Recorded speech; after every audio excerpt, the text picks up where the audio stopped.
Hey, how's it going? So in this video, I want to talk to you guys about which advertising platform should I be using for my business, okay? For those of you guys who don't know me, my name is Sam Sauter. I've been in digital marketing since 2018. I've generated well north of 8 figures in revenue on that. I've worked with some of the biggest coaches, consultants, personal brands in the world, software companies that raise hundreds of millions of dollars, to law firms with 100 people plus, to pretty much everything, 25 different industries at this point. Here's what some of those industry leaders say about us and what their experience was like working with us. Hey, we have a proven track record of doing this, partner with businesses that are doing more than $100,000 a month in revenue and help them take it on to the next level. We advertise across 7 different channels. At our agency, we spend most of the money on Meta and LinkedIn, and we do a lot on PPC. Okay, one of our biggest strategic partners spends over $1 million a month on PPC, and we're pretty good at just knowing, we see an offer, we see a platform, we know exactly which should be their main channel, which should be their supporting and their diversification channels. Very important that once you kind of crack that 8-figure a year run rate, which I'm very fortunate now we've kind of cracked into the upper echelons where we are primarily working with 8-figure a year businesses now. For a long time, I was working with 7-figure businesses where typically one channel would suffice, but now we're working with 8-figure businesses that want to have a lot of diversification and a lot of omni-channel across a lot of different platforms. Now, this video is going to be super helpful for you in identifying where you should be advertising. Okay, there's different variables that go into that question. Okay, it's a bit of a complicated question. The factors that you need to take into account are the advertising budget, your history of advertising, where does your ICP or your avatar frequent, and what are the computational dynamics on that platform. Okay, so let's start with LinkedIn. Okay, LinkedIn's my favorite platform because I just feel like it's underutilized. I feel like it's the biggest arbitrage. We have crazy results with some of our LinkedIn clients. Okay, if they're targeting, white collar professionals like private equity, venture capital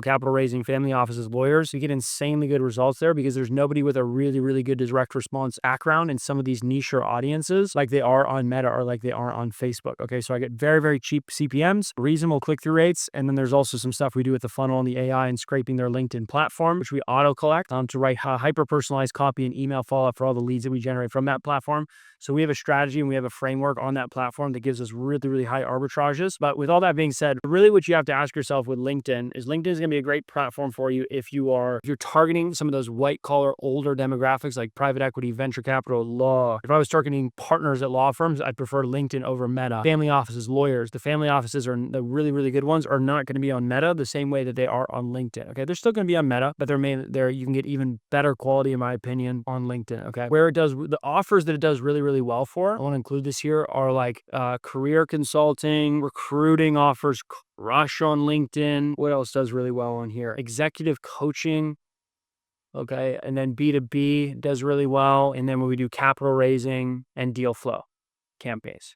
Okay, those do exceptionally well on the platform. Those are the ones that come to mind. We do have the odd client that has like a relationship offer, and we target like CEOs of big companies because they want to work with rich executives to do some kind of more personal development, relationship, health, wellness coaching and stuff like that. We've still seen it work, but we'd start with these channels here. Okay, now you have to understand with LinkedIn is the AI is so bad. Okay, on the platform, the algorithm is archaic. It feels exactly identical the way that Facebook felt in 2018, 2019. I made my living 2018, 2019 by being a better media buyer than other people. And I got really good at clicking the buttons and knowing when to shut certain ads off. And I spent hours every single day in that ad account, going back and forth and updating things and tweaking budget. And that's how I added a lot of value for my clients. Now, transparently in 2025, it's all done on AI. And the way that you win is with better creative. That's it. Just better creative. There's not much value that can be added from the media buying process. Okay. So on LinkedIn, that's not the case anymore. Okay. I have to do tons of manual media buying. In fact, we actually charge a premium for people that want LinkedIn advertising because we have a very specific cost cap and manual bidding strategy that requires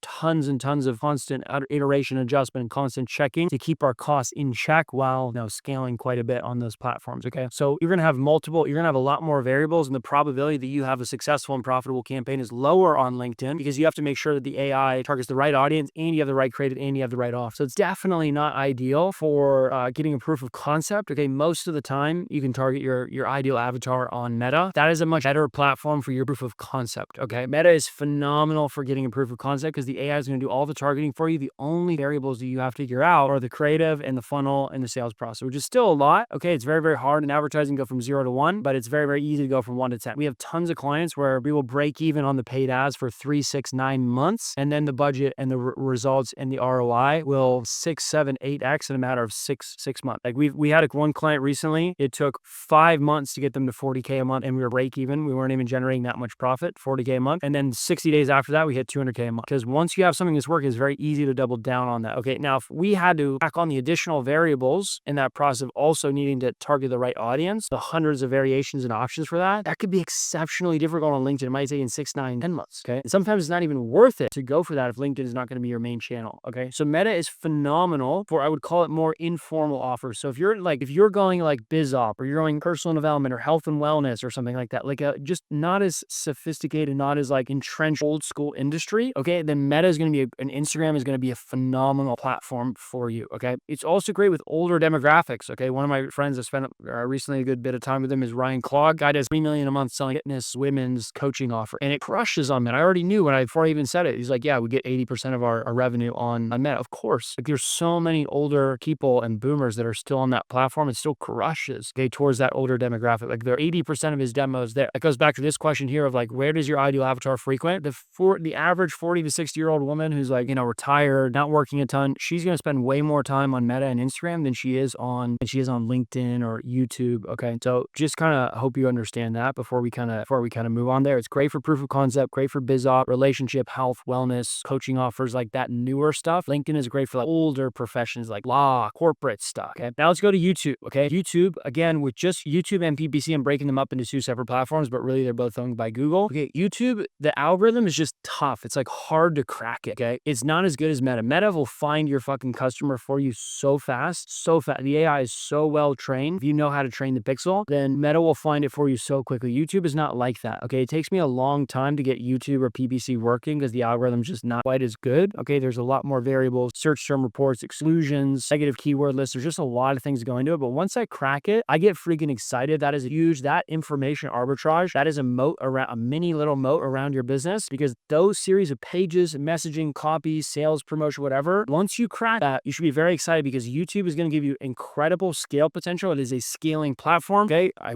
work with some of the biggest YouTube ads agencies in the world. I know all of them on a personal level. Okay, it's a huge scaling platform for you. Okay, it's great for B2C offers. BizOp comes to mind, relationships, health, fitness. It does incredibly well. Once you crack it, that thing will scale better than Meta. Meta candidly breaks a lot of times as you scale. A lot of times I have a campaign 6, 7, 8x, ROAS, and then I try and scale it, and I scale it like 30%, and the whole thing just freaking breaks them. YouTube has a lot of scale. It depends on the keywords. A bit of an oversimplification. Depends on the keywords and the size of that market. But if your pixel really starts getting trained, YouTube can do exceptionally well for you. Okay. The one caveat that I'm finding is if you're targeting ultra sophisticated audiences, I prefer Meta over YouTube, because a lot of times they're using that YouTube premium function where they're no longer being served ads for that $5 or $7 a month. Okay. By the way, YouTube organic is very different. I love YouTube organic, but I'm specifically in this video talking about YouTube paid. Okay. YouTube paid can be tricky if you're going after more sophisticated audiences. I would probably put that as maybe a diversification channel. Okay. But if you were going after like a hyper sophisticated, like hyper affluent, very fine tooth, very laser targeted audience, you got to start with Meta, and then YouTube can be your diversification, or LinkedIn, depending on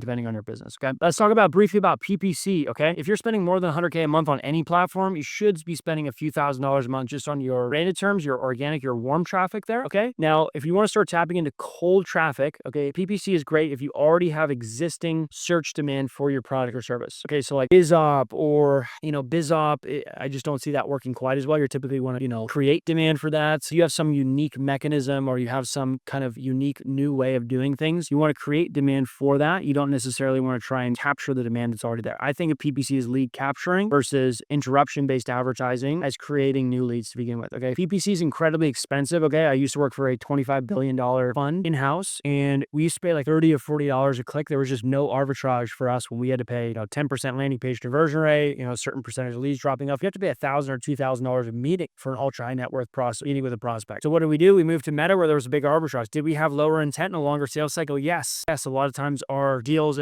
take 6 to 12 months to close. Okay. And that's because those people weren't necessarily searching for a financial advisor. They didn't have a strong degree of intent. I'm very confident that if we would have advertised on PPC, we would have paid for $2,000, $3,000 for a meeting. The sales cycle would have compressed from 12 months to 3-6 months, because there's a higher intent. It's about where those prospects are. They're in a very in-market demographic. So it's an exorbitantly expensive market. Financial services, moving, shipment companies, insurance, financial service, very, very difficult. It's very, very, very expensive. Okay. Also, PPC, tough algorithm, tough nut to crack. Once you crack it, unbelievably stable. If you're running a business that is purely an arbitrage and cold traffic, you don't have a big back end, or you don't have a big LTV, you know who you are, it is fucking hard to sleep at night because you have so much overhead and you have so much volatility from a YouTube or a Meta. Granted, you don't have the scale potential, but if I can come into your business and I can tell you, look, you're doing $1 million a month, I can make PPC 1/10 of your revenue, but it will be very stable and very predictable for you. You will sleep better at night knowing that you're not no one-legged stool, that you have some diversification there. Okay. I think you can start diversifying once you're at, 300-400 grand a month is when that makes sense. Okay. TikTok, the platform's improving, still not as good as Meta, but just because of the sheer amount of time that people are spending on the platform, the algorithm is becoming very trained. Okay, the reason Meta and Instagram are so well trained and the algorithm is so trained is because the sheer amount of volume people are spending on the platform. TikTok is the same case. People are spending so much time on there, so the algorithm is getting pretty good. Conversely, LinkedIn, people are spending 7 minutes a day there, so the algorithm sucks and you have to do all the manual targeting and all the manual media. Okay, but with TikTok, the AI is it's improving. The ads manager looks very similar to Meta. Okay, great if you're targeting e-com or younger demographics, mass market consumer markets making average of $40,000-$50,000 a year. I've seen BizUp offers do incredibly well there. You can grow very quickly organically on TikTok and get a lot of views, typically less buying power. Also, thing you have to be mindful of is there's a high rate of creative fatigue. Okay, so you're gonna have to be in cadence in which you're gonna have to refresh new creatives. It's pretty quick. The fastest life cycle, the shortest life cycle for ad creatives is on TikTok. Second shortest being Meta. Third shortest being YouTube. I've seen YouTube ads run for years without needing to refresh it. So I get like freakishly excited once we crack YouTube, knowing how much of an asset and how long and how scalable that is going to be for the business. Same with PPC. I know it's not going to be huge, but I know that it's going to be a great source of high quality, high intent traffic. It's going to be very predictable, very stable for the business. Okay. TikTok, we already covered that. Last one I want to talk about is GDN. We don't use it for cold traffic. We would never really use it for any offer as our proof of concept channel, but we're having exceptional results by just doing retargeting campaigns across the GDN network. Okay. It's working really, really, really well. We have some clients that are really, really big on organic, and we can spend $5 grand a month on their GDN retargeting ad for them across all those other channels. And sometimes we'll bump up their revenue 30-40% of top line. And these are people that are already doing pretty well to begin with, just by making sure that you have this organic content. You have so many people that are on the 80-90 yard line. All they need is a right hook and a little push and a little gentle reminder of what your offer is. And sometimes you can capture so much revenue and you're leaving so much money on the table by not having that last little push after you warm them up with your organic content. So I hope this was helpful. I have my little ChatGPT notes here. I hope you guys are liking this very informal, very relaxed style of content. This was inspired by Ryan Clogg. Shout out to Ryan Clogg. He's an awesome guy. If you have a business doing more than 100 grand a month, schedule a call here on my website and learn more about what I do, who I've worked with, some of the industries we worked with, and our results and our reputation. Doing less than 100 grand a month, you can still schedule a call. We have some done with you consulting off for you. With all that being said, I hope this was helpful, and I'll talk to you soon. Thanks.